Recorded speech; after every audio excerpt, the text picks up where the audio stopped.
want green eggs. Let's talk about olive eggers for beginners, dummy 101. Because hi, I'm dummy, and chicken genetics can be really overwhelming, so I'm sharing what I have learned to hopefully make it a little bit easier for you to understand. So you want to create green eggs, but you don't know where to start. Let's talk about it. If you want a chicken that's guaranteed to lay green eggs, you're going to want a F1 olive egger. F1 stands for first generation. You make a F1 olive egger by taking a dark layer, so like a Marantz or a Welsummer, and then a homozygous blue layer, meaning a true blue layer. Think a true Americana.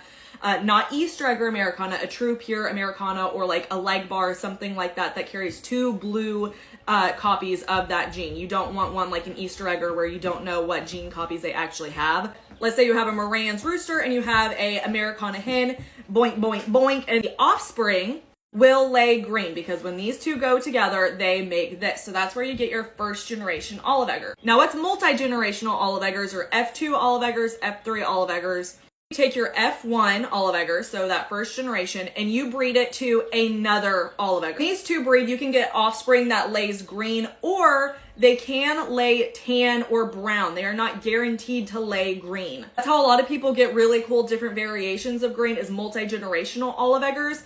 So this would be F2 olive eggers. Now, if you took that F2 olive egger, let's say she lays green, and you breed it to another olive egger, that offspring would be an F3 olive egger. And again, they are not guaranteed to lay green. After that first generation, they're not guaranteed to lay green anymore. You can get tans, you can get brown, you can get green. This is a really cool way of getting different shades of green. Now, you're gonna also hear people talk about back-crossed olive eggers. This is something I like to do a lot on my homestead and in my breeding projects. You take an olive egger hen and you breed her back commonly to a Marantz rooster, but also you can also breed them back to an Americana rooster that's carrying that blue gene, or a leg bar, whatever it is, that's a homozygous blue carrier.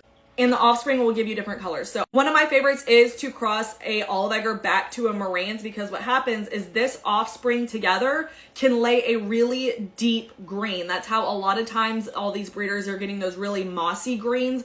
And you can keep doing that. But again, they're not guaranteed to lay green. If you breed these together and the offspring lays a really dark green egg, you could take that offspring again and breed it back to this. That way you keep getting a darker and darker green egg. Now, the more you do that, the more likely you are to have brown eggs, but it creates a really pretty result when you do get green. Another thing I like to do is take my olive egger hens and put them underneath an Americana rooster, because the results a lot of times be these really cool like spearmint greens, where they're like kind of bluish green. Like, they're just really cool. So it's really fun to play around with, and you can keep doing this where you're just taking the offspring and crossing them back to olive eggers, or crossing them back to Americana, or crossing them back to Marantz, and you get a really cool colorful egg basket with a bunch of different shades. My hens aren't laying a lot right now, so I can't show you like the really deep mossy greens that I have. Things to do with olive eggers is try to get speckles on them. This one has a really heavy bloom, but you can see those speckles there. And one way you can do this is to use silver red blues, because they have speckles, or you could use Welsummers. So when you see people with these really colorful egg baskets, especially olive egger breeders who just have like really deep, crazy colors,